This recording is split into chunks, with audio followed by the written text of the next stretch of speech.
First of all, Michelle, how are you? I'm doing really well, thank you. Well, before we talk about the record, Yes. let's go back a little bit. Ooh. Um, do you remember the first time you knew you wanted to be a singer? Because I believe it came quite late, right? It came really late. Oh, that means I have to tell my age, right? Well, the, But no, but it came really late. Maybe somewhere in my late 20s. That late. do you remember why? Um, yeah, I think I just really got tired of doing what I was doing. And, or I should say, maybe people got tired of me doing what I was doing because I was working in a hospital Okay. and I was told that I was singing at the desk and I didn't realize that. So I think that was one of the signs, okay, maybe I need to go.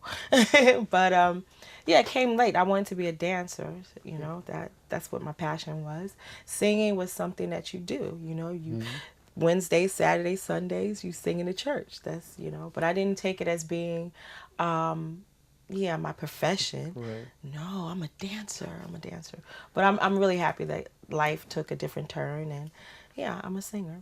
Well, you say that so music was always part of it, singing in church. Yeah, music was my way of life. It was a Mm-hmm. lifestyle. Because of my faith, and you grow up in a church. What Mm-hmm. do? You sing in the choir, and yeah, it was just the normal everyday thing, but I never really thought of it as being my livelihood, Right. No, it's something that made me feel good, and I could tell that it made others feel good as well, but no, never as a profession, no. Did you ever, when growing up and singing in the church, did you ever think or get some affirmation from somebody that you could actually sing quite well? I knew that early. Mm. Oh, that sounds so conceited, but I Yeah, knew but that I knew it early. I knew that I possessed something that was quite special, but I didn't. How do you say? I didn't give into it. mm. Oh, Why not? I don't know.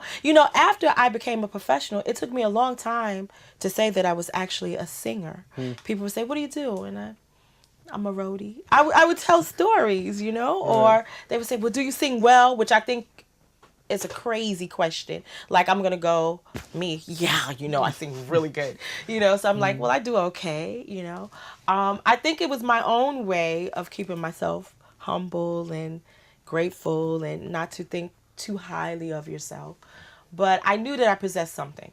Is this something that kind of is cultivated in the church that you're not too well, as you say, you kind of stay humble. You're not too braggy about yourself. Or? I can only speak from my own Mm. experience. I don't know how other people, how their craft was cultivated. Maybe some people were told, yes, you are awesome. Say it to yourself. Well, let me correct that. Yes, I was taught to have confidence, Mm. and to, yeah, you have to be the first person to give yourself a pat on the back. Who else will if Right. you don't believe in yourself? So I did have that. I had a lot of that. But in terms of thinking, oh, you're a diva, oh, you're this, no, no, Okay. because there's always someone better, I was taught to only be in competition with myself, so I'm always trying to better myself. But in terms of saying, oh, I am just awesome, no, Mm. no, Okay.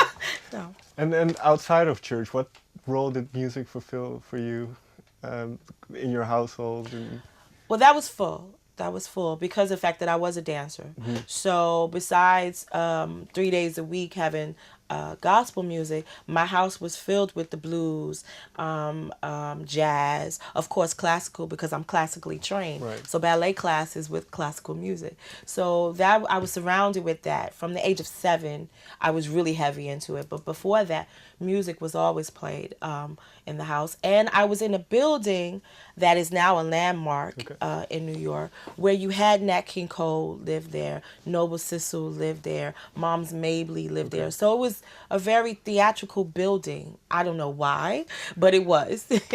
It So, was a- so in that sense, you were introduced to a lot of music that is outside of gospel in a sense. yes, yes, yes. Okay. And I'm grateful for that. My aunt who raised me, it was nothing for her like 8 o'clock at night, put on a Pearl Bailey Mm. CD, or put on a piece of music and go, okay, come on, Michelle, I'm gonna teach you how to Lindy Hop, So it was a fun household. Yeah, it was a lot of fun. And then, well, you say you were working in a hospital when kind of the Yes, turnaround came. yes, Do you remember the first time then after that you went on stage, kind of going for it? I do. Oh boy, this is gonna get me in trouble. I do, but I haven't worked there in years. Actually, while I was working, a particular audition came around again. And I say Mm. again because 7 years prior to that, I auditioned just for the heck of it. Right. And I didn't take it. I was offered a role. I didn't take it. I didn't want to leave my aunt by herself. Well, she passed. And 7 years later, the audition came up again. And by that time, I was married. And, Mm. my husband said, listen, you're not a nice 9 to 5er. Go. Mm. Just go. And so I took a leave of absence. I lied and said my mom was sick, which I called and said, you're fine, right? Okay. So I went on this tour, which was 2 months in Japan and a month in Germany. And I knew it.